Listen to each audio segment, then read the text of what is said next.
اس لیے فرمایا کہ ہر قسم کے نقصان سے بچنے کے لیے بہت آسان راستہ یہ ہے کہ اللہ کے ساتھ گمان ٹھیک کر لو، کیونکہ جیسا ایمان ہوگا ویسا گمان ہوگا۔ اگر گمان کائنات کے نظام کے ساتھ ہے تو کائنات کے حوالے، اور اگر اللہ کے ساتھ گمان ہے تو پھر اللہ تعالی کائنات کے نظام میں دہکتی آگ میں ابراہیم علیہ السلام کو ڈال کر دکھلائیں گے کہ اگر تم جبرائیل سے امید نہیں رکھتے ہو تو پھر ہم آگ کو اپنے امر سے ٹھنڈا کریں گے۔ سیدھی بات ہے، ہم آگ کو اپنے امر سے ٹھنڈا کریں گے۔ واقعی آگ اللہ کے امر سے ٹھنڈی ہوئی ہے، آگ اللہ کے امر سے ٹھنڈی ہوئی براہ راست۔ قلنا یا نار کونی برد، کہ ہم نے آگ کو حکم دیا، ہم نے آگ کو حکم دیا ہے۔ کیوں؟ اس لیے کہ اللہ اکبر، حضرت جبرائیل کی آمد وہ مدد کے لیے نہیں تھی، ریکنسٹرکشن آف امہ، جبرائیل کی آمد مدد کے لیے نہیں تھی، جبرائیل کی آمد وہ تو اس امتحان کے لیے تھی کہ ابراہیم شکلوں کا انکار کرتے کرتے کرتے کرتے کرتے اس نوبت پر پہنچے ہیں کہ ان کو جلا کر ختم کیا جائے، ان کو جلایا جائے۔ اس نوبت پر کس نے پہنچایا؟ اس نوبت پر پہنچایا ہے تمام شکلوں کے انکار نے۔ ہم سوچتے ہیں کیا اس وقت حالات انکار کرنے کے نہیں ہیں؟ راشن کا کیا ہوگا، ریزرویشن کا کیا ہوگا؟ جی ہاں، حکومت ان کی ہے، ڈنڈا ان کا ہے، جی ہاں سیدھی بات ہے۔ راشن کا کیا ہوگا، ریزرویشن کا کیا ہوگا، مسلمانوں کے مسائل کا کیا ہوگا؟ اللہ نے بنا کے چھوڑ دیا ہے کہ اب تم جانو، تمہارے حکام جانے۔ نعوذ باللہ، نہیں، ایسا نہیں ہے، بلکہ مسلمان کو اعمال دیے گئے ہیں جن کے ذریعے اللہ کی ذات عالی سے براہ راست فائدے اٹھائے۔ ابراہیم علیہ السلام نے شکلوں کے انکار میں شکلوں کا انکار کیا، ماں کا انکار، پھر باپ کا انکار، پھر نمرود کا انکار۔ وہ انکار کی خبر وہاں تک پہنچی کہ اچھا وہ ہمیں رب نہیں مانتے ہیں، ٹھیک ہے، ہم ذرا ان کا کھانا بند کر کے دیکھتے ہیں، ہم ذرا ان کا کھانا بند کر کے دیکھتے ہیں، ان کا غلہ بند کرو، یہ مجبور ہوں گے ہمیں رب ماننے پر، یہ مجبور ہوں گے ہم سے پلنے پر۔ اللہ کی شان، ہم تو قدرت اللہ کی یہاں تک سمجھے کہ زمین سے اللہ تعالیٰ اپنے قدرت سے غلہ اگاتے ہیں، حالانکہ یہ سارا نظام صرف قدرت کے تعارف کے لیے ہے کہ تم کسی غیر سے اگنے کی بات تو نہیں کرتے، ہم اگاتے ہیں، اتنا تو جانتے ہو۔ فَأَنْتُمْ تَزْرَعُونَهُ نَحْنُ الزَّارِعُونَ، یہ تو صرف یہ سمجھانے کے لیے کہ تم نے اگایا، ہم نے اگایا، تم نے اگایا، ہم نے اگایا، تم نے بنایا، ہم نے بنایا، یہ تو اس کے لیے ہے۔ یہ میں بہت اہم بات کہہ رہا ہوں، میری بات توجہ چاہے گی۔ لوگ یہاں تک اللہ کا قدرت کے نظام سمجھتے ہیں بس کہ زمین سے غلہ اگ رہا ہے۔ اس نے غلے پر پابندی لگا دی کہ ابراہیم کو غلہ نہیں دینا ہے۔ یہ ہمارے رب ہونے کو تسلیم کریں۔ اللہ تعالی نے جس مٹی سے غلہ اگتا تھا اس مٹی کو ہی آٹے میں تبدیل کر دیا کہ لو، کیا بات ہے؟ اگر یہ بات ہے کہ یہ تمہیں آٹا نہیں دیں گے تو ہم اس کے پابند نہیں ہیں کہ ہم زمین سے غلہ اگا کر تمہیں آٹا دیں، ہم اس زمین کی مٹی کو ہی آٹا بنا دیتے ہیں۔ میں نے عرض کیا کہ جبرائیل کی آمد مدد کے لیے نہیں ہے، اور یہ بات یاد رکھنا کہ کہیں بھی انبیاء علیہ السلام نے اپنی مدد کے لیے فرشتوں کو طلب نہیں کیا اللہ سے۔ ملائکہ تو مجاہدین کی مشابہت، جہاد کی فضیلت اور ایمان والوں کے ساتھ مل کر ان کی تعداد کو بڑھانے کے لیے، ان کے دلوں سے رعب نکالنے اور دوسروں کے دلوں میں رعب پیدا کرنے کے لیے آسمان سے اترتے تھے، ورنہ فرشتوں کا نزول نبی نے فرشتوں کو مدد کے لیے طلب نہیں کیا. ہاں اللہ نے مدد کے لیے بھیج دیا، الگ بات ہے. یمددکم ربکم. اور یہ بات بھی ذہن میں رہے سب کے کہ اللہ نے جو مدد ملائکہ کے ذریعے کی ہے اس میں بھی اس کا امتحان ہے کہ تم فرشتے سے ہونا کہتے ہو یا میری ذات سے ہونا کہتے ہو. لو جی، جب ملائکہ سب سے بڑا سبب، سب سے بڑی مخلوق، سب سے مقرب مخلوق، جب ان کا نزول بھی اس امتحان کے لیے ہے کہ تم یہ تو نہیں کہتے کہ فرشتے نے کیا ہے. اگر یہ کہو کہ فرشتے نے کیا ہے تو وہ ملائکہ جن کے ذمہ اللہ نے کام کیے ہیں، اللہ تعالیٰ ان فرشتوں کو بھی ان کے ارادوں میں ناکام کر دیتے ہیں.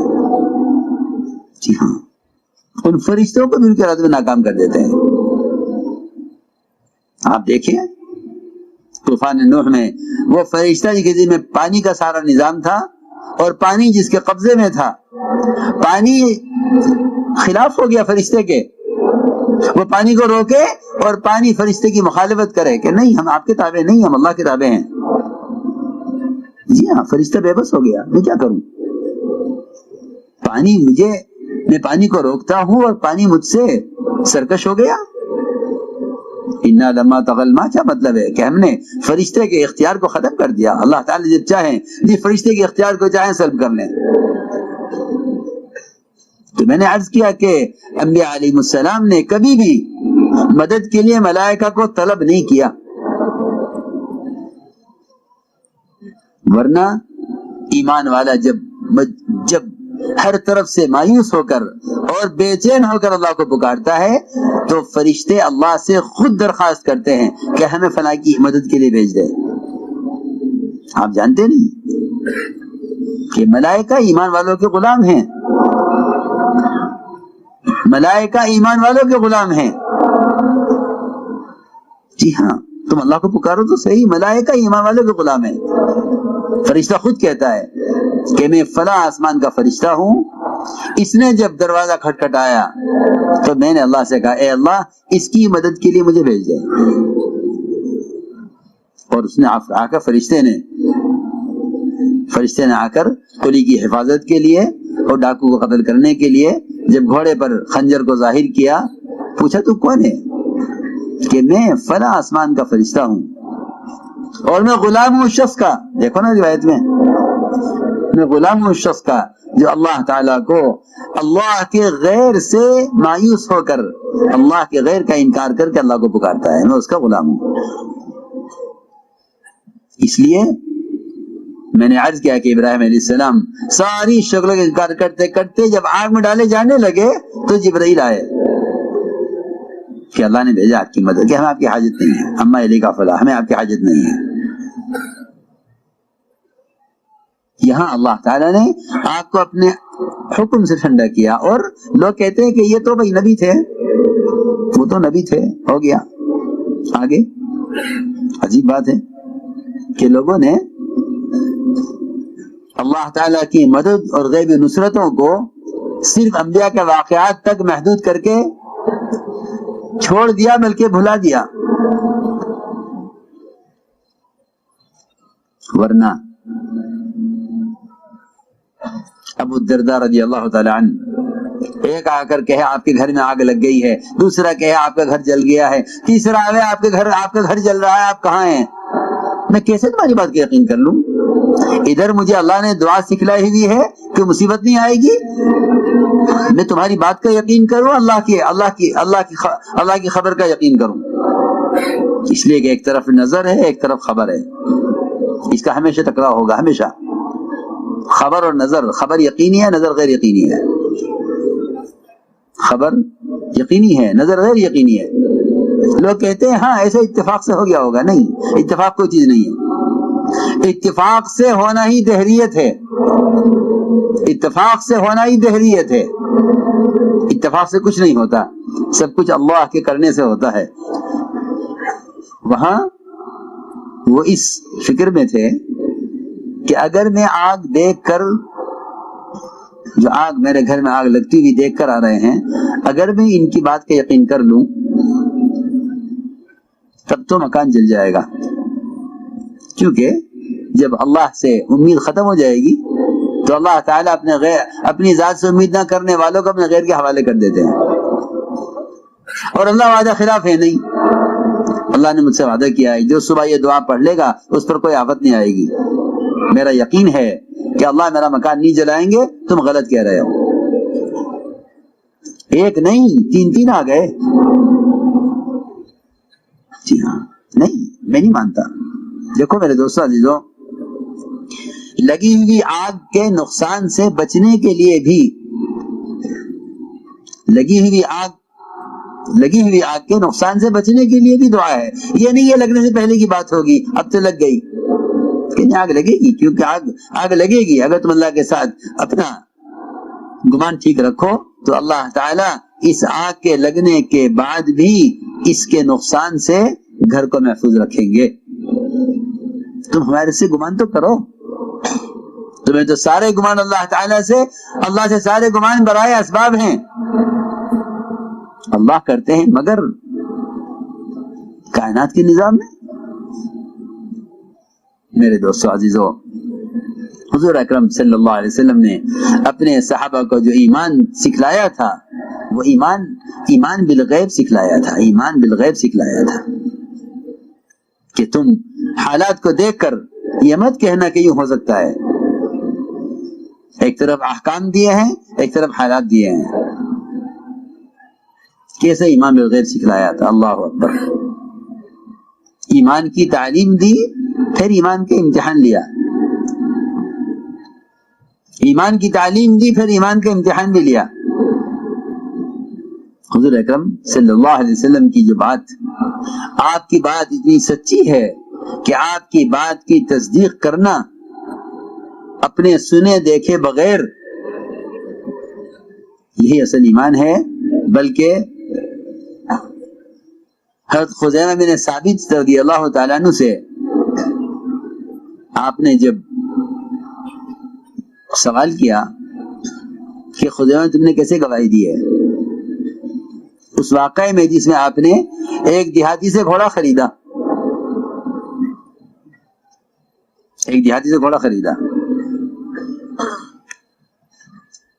کہ کتنے کا ہے, کہ اتنے کا ہے. فرمایا آؤ ہم قیمت دیں اس کی.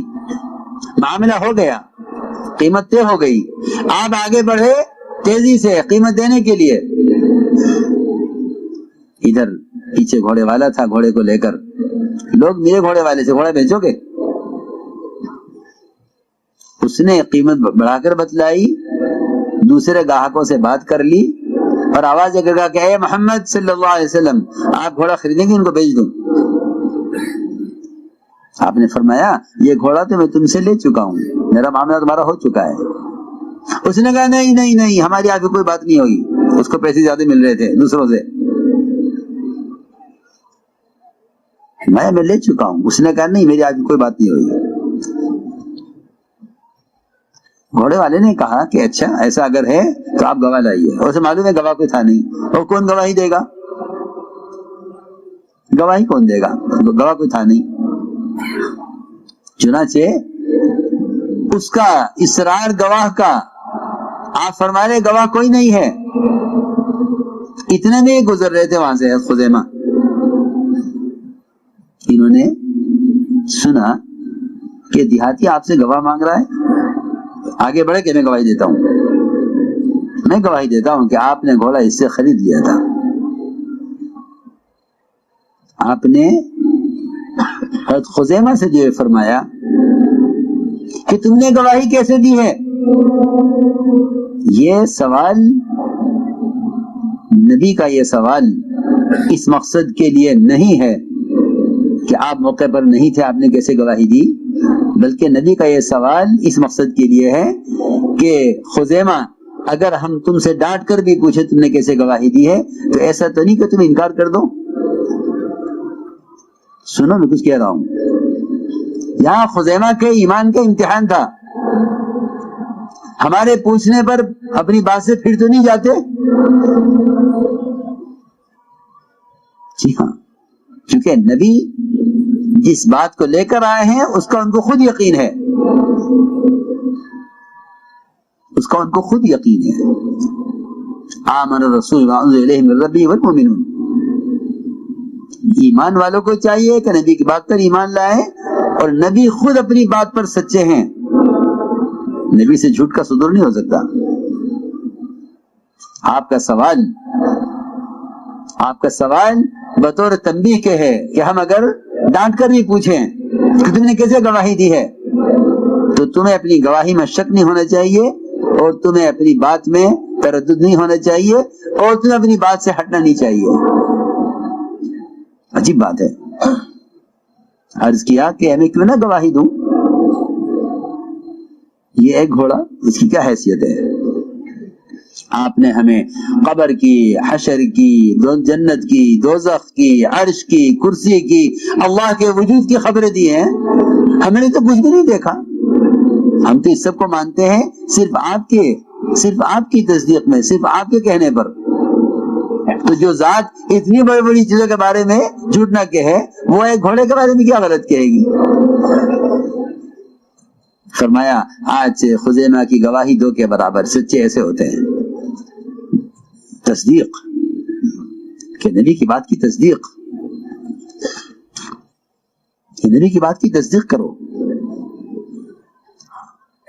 ہم نے عرض کیا کہ یہ ہے مثال ایمان بالغیب کی. یہ ہے مثال ایمان بالغیب کی. تو جب ایمان بالغیب آئے گا تو پھر مسلمان کا قدم ظاہر کے اعتبار سے نہیں اٹھے گا، کیونکہ احکام سب غیب میں ہیں. احکام سارے غیب سے آئے ہیں. کائنات کا نظام ظاہری ہے، احکام غیب میں ہیں. غیب کے اعتبار سے آدمی قدم جب اٹھائے گا جب یقین غیب پر ہو. مشاہدات، تجربات، اسباب کی بنیاد پر قدم جب اٹھائے گا جب اس کا یقین ظاہر پر ہوگا. اس لیے ظاہر پرست، مادہ پرست، ان کے اقدامات حرام کی طرف ہوتے ہیں. اور مومن کا جو قدم اٹھے گا وہ حکم کی طرف اٹھے گا، اس لیے کہ احکام غیب میں ہیں. احکام سب غیب میں ہیں. سارے احکام غیب سے آئے ہیں، ان کے وعدے غیب میں ہیں. اس لیے فرمایا میرے دوستو عزیزوں کہ سب سے پہلے اس دعوت کے ذریعے ایمان سیکھو. صحابہ فرمائیں تعلمنا الایمان. معلوم ہوتا ہے کہ جس طرح اعمال کا علم ہے ایمان کا بھی علم ہے، لیکن اس زمانے میں مسلمان ایمان کے علم سے بالکل جاہل ہے.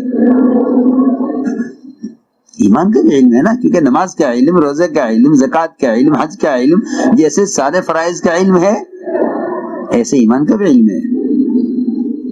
ایسے ایمان کا بھی علم ہے کہ ایمان کا بھی علم حاصل کرو. اس لیے فرمایا کہ یہ ایمان اپنی علامتوں کے ساتھ ہے. ایمان اپنی علامتوں کے ساتھ ہے. ایمان کوئی دعویٰ نہیں ہے، ایمان ایک حقیقت ہے. میں نے شروع میں عرض کر دیا تھا کہ 4 چیزیں ایسی ہیں جو ایمان کے بغیر حاصل نہیں ہو سکتی. جس میں بنیادی چیز استقامت ہے. ایمان کے بغیر استقامت نہیں ہے. ان الذین قالوا ربنا اللہ ثم استقاموا. یہ اللہ کو رب بنا کر آیا اللہ کے احکام پر قائم ہے یا نہیں. اس لیے ایمان کی سب سے پہلی علامت استقامت ہے. استقامت کہتے ہیں پورے دین پر چلنے کو. استقامت کہتے ہیں پورے دین پر چلنے کو. جزوی دین پر چلنا استقامت نہیں ہے. اللہ مجھے معاف فرمائے، جزوی دین پر تو منافقین چلتے تھے. ہاں، دوسروں میں کیا کہہ رہا ہوں، ایمان کے بغیر استقامت نہیں. کیونکہ استقامت کسے کہتے ہیں؟ استقامت اس کو ہرگز نہیں کہتے کہ آدمی اسلام کے احکام میں سے کسی ایک حکم کو مضبوطی کے ساتھ تھام لے اور یہ کہے کہ بھئی میں تو یہی کر سکتا ہوں، باقی تو میں نہیں کر سکتا. ہاں، باقی تو میں نہیں کر سکتا، جو میں کر سکتا ہوں میں کر رہا ہوں. اور پھر اس پر مزید یہ کہ اللہ نے تو انسان کو اس کا مکلف کیا ہے جس کی اس میں طاقت رکھی ہے. اس کو بھی لوگ سمجھتے نہیں کہ کیا مطلب ہے اس کا. جو کام کرنا چاہا، حالات مساعد ہوئے، حالات نے ساتھ دیا، کر لیا. جس میں حالات نے ساتھ نہ دیا اس کو چھوڑ دیا. اور کہہ دیا کہ لا یکلف اللہ نفسا الا وسعها، حالانکہ لا یکلف اللہ نفسا الا وسعها کا مطلب یہ ہے کہ اللہ تعالی نے کسی مسلمان کو ایسا کوئی حکم نہیں دیا جس کے کرنے کی اس میں طاقت نہ رکھی ہو. ہاں سوچو، اگر تم نے پہاڑ ایک جگہ سے دوسری جگہ سرکائے تو میں تمہیں عذاب دوں گا، اگر تم نے آسمان پہ چڑھنے کے ارادے کیا تو میں تمہیں عذاب دوں گا. اللہ نے کہیں نہیں فرمایا، کیونکہ یہ انسان کے بس سے باہر کی چیزیں ہیں. ہم نے تو انسان کو اتنے کا مکلف کیا ہے جتنے کی اس میں طاقت رکھی ہے. یہ کسی حکم کا انکار نہیں کر سکتا. یہ مطلب ہے اس کا مطلب یہ ہے کہ یہ حکم کا انکار نہیں کر سکتا، کیونکہ ہم نے جتنے کا مکلف کیا ہے اتنی اس کے اندر قوت رکھی، اتنی طاقت رکھی ہے. چنانچہ اس زمانے کے لوگوں نے کوشش کر کے ایک نیا راستہ بنایا ہے. سنو دھیان سے، ایک نیا راستہ بنایا ہے کفر و اسلام کے درمیان میں کہ بھئی یہ ہم عوام الناس کے لیے ہے، نہ ہم ایسے ہیں کہ سنت کی پابندی کریں، نہ ہم ایسے ہیں کیونکہ ہمارا ماحول، ہمارا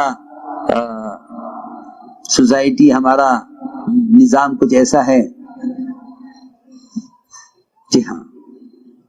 اور رہا یہ راستہ کہ یہ راستہ اللہ والوں کا، اولیاء اللہ کا، حالانکہ دین کا ایک ہی راستہ ہے. اولیاء بھی اسی میں، تاجر بھی اسی میں، زمیندار بھی اسی میں، حاکم بھی اسی میں، وزراء بھی اسی میں، کہ تم کسی بھی عہدے پر ہو اور کسی بھی مال کی فراوانی میں ہو، تمہارے چلنے کا راستہ ایک ہی ہے. ورنہ یہ الگ راستہ جو بنایا تھا، یہ راستہ بنایا تھا منافقین نے. یہ راستہ بنایا تھا منافقین نے. وَمِنَ النَّاسِ مَن يَعْبُدُ اللَّهَ عَلَى حَرْفٍ، کہ ایسے بھی لوگ ہیں جن کے بارے میں کہا ہے منافقین کہ وہ کفر اسلام کے بارڈر پر چلتے ہیں، نہ پورے کفر میں نہ پورے اسلام میں، بلکہ کفر اسلام کے بارڈر پر چلتے ہیں. حالات دیکھتے ہیں، اگر حالات اسلام کے خراب ہوتے تھے تو یہ پلٹتے تھے کفر کی طرف، اور اگر حالات کفر کے خراب ہو کے اسلام کے اچھے ہوتے تو یہ پلٹ جاتے تھے اسلام کی طرف. یہ نہیں